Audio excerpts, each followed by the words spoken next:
Hey guys, what is up? Kid here of Bird1 with the Shadowverse Evolved channel, bringing you another deck profile for Omens Eternal.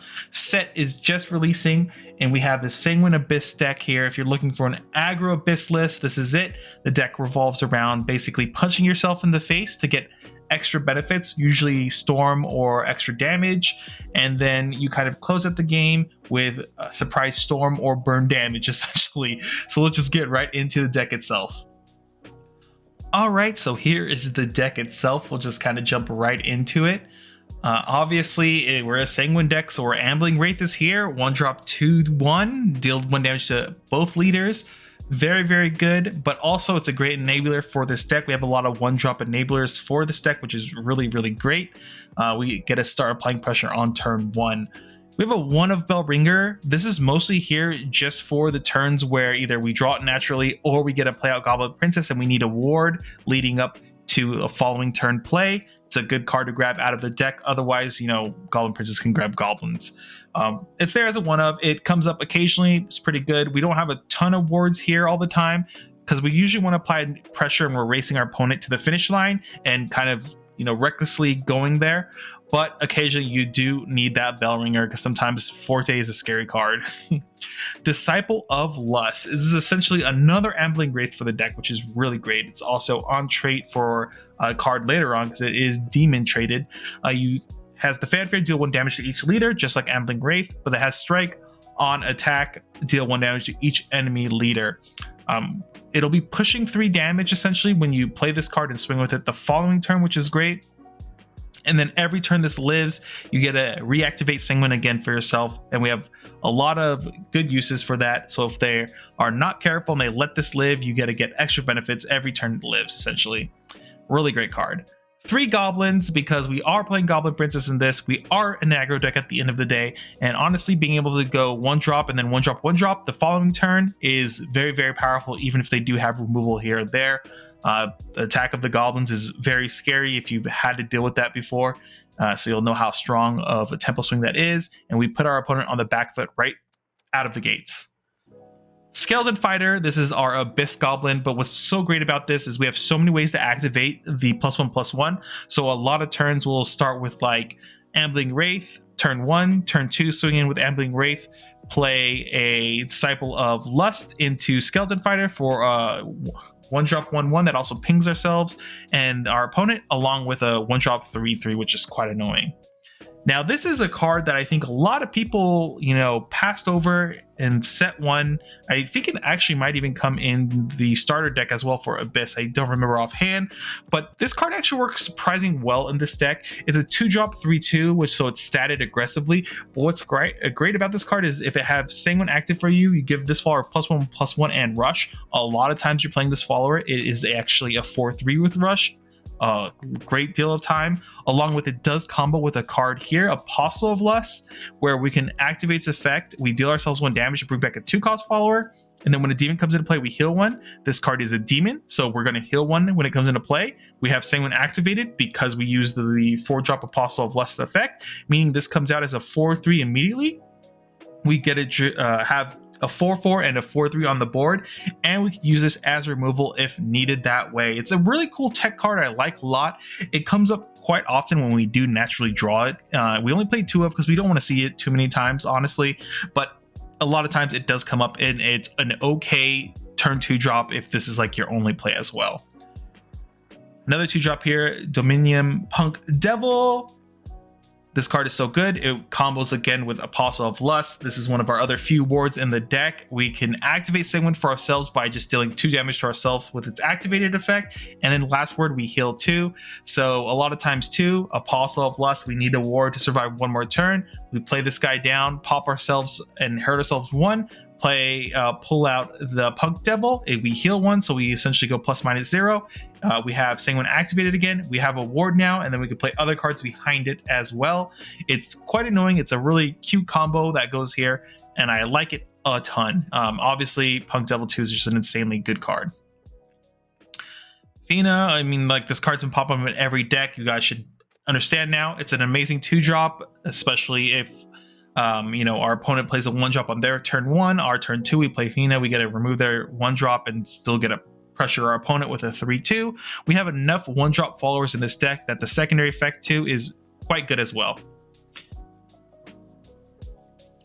All right, Valneric, Omen of Lust. This is kind of the whole payoff essentially for playing Sanguine. Essentially, we get this 2-drop that gains Storm every time Sanguine is activated. It also deals damage with the strike effect. We deal X damage to each enemy leader, where X equals the number of times your leader has lost defense this turn. If your leader has defense is 7, or if your leader's defense is 7, give this follower +2/+2. The +2/+2 is kind of just like the cherry on top that it comes up occasionally. If you ever get it off, it's going to probably be really huge for you and you want to slam as many of these to the board as you can. But a lot of times this card is just going to be straight up 3 storm damage for hurting yourself once, which is great. Usually you ping yourself, you play this to the board, you swing, it deals, usually we're looking between 3 and 5-ish storm damage for essentially a 2-cost card if we combo it with a couple of other times where we're pinging ourselves in the face. It's a really good card. It does die very often to snipe though, but since we're pressuring our opponent so much, I mean, even if they draw all 3 snipes, it's still going to be quite annoying for them unless they have some really good board wipes. And even when our opponent has like the very good board wipes, we still have ways to kind of, you know, close out the game, or, you know, claw our way back essentially, because we're pushing so much direct damage pressure onto our opponent. They're still going to have to play defensively till they totally stabilize their game plan.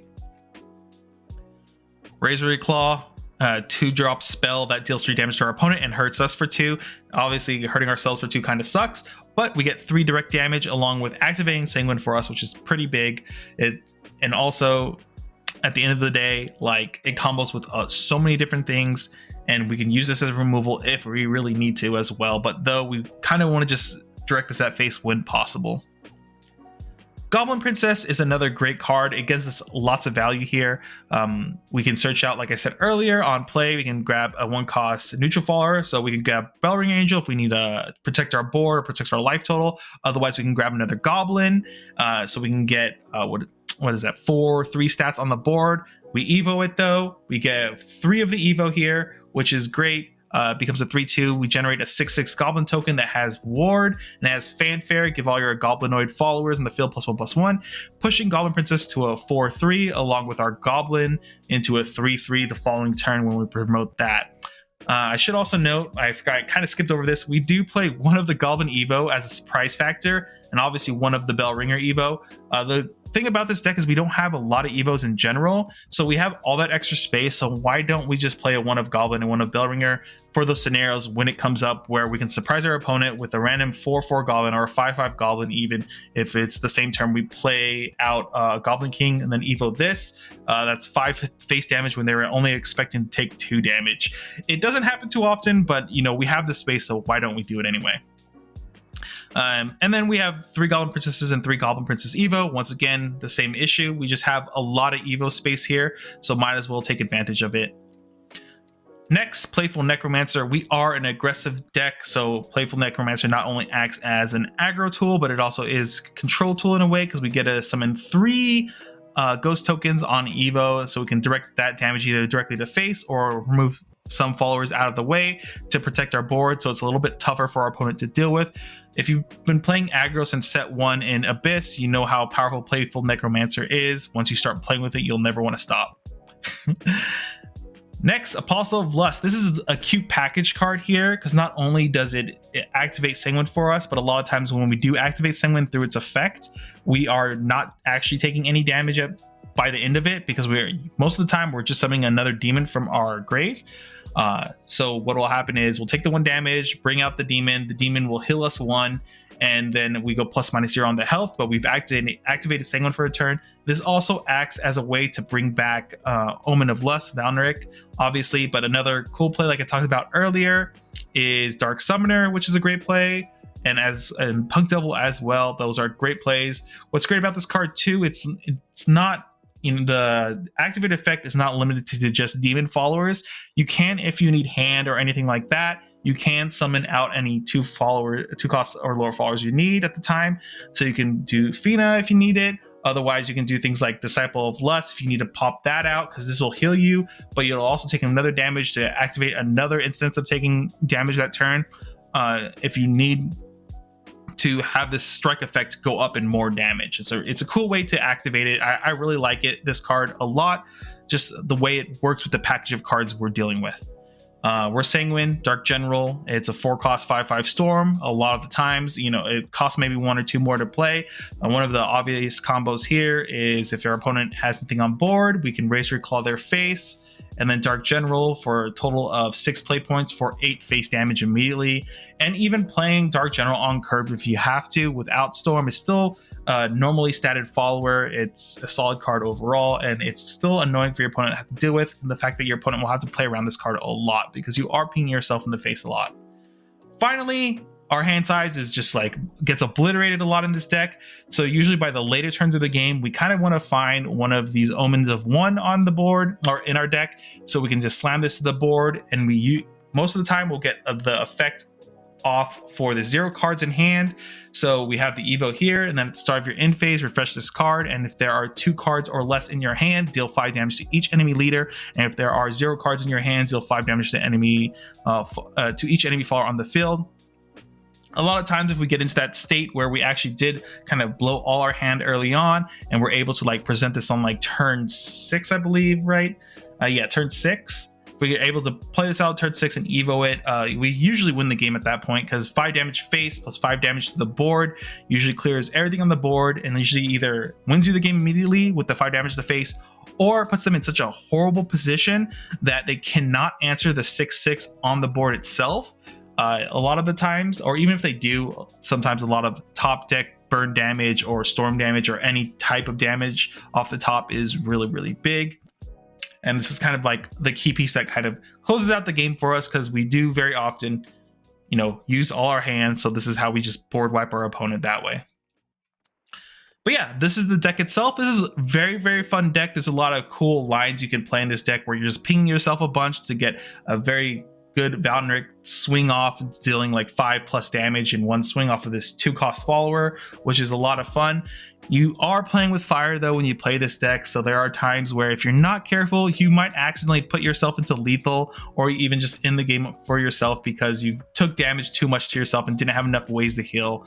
Like I said, this is essentially, we're playing a chicken deck against our opponent. We're seeing who can make it to the finish line first, and you have to stay on game plan when you play decks like this and keep going for face. Even though it's kind of scary, you have to make decisions where you just accept that if your opponent has Forte, sometimes you just lose the game. That's the type of deck you're playing.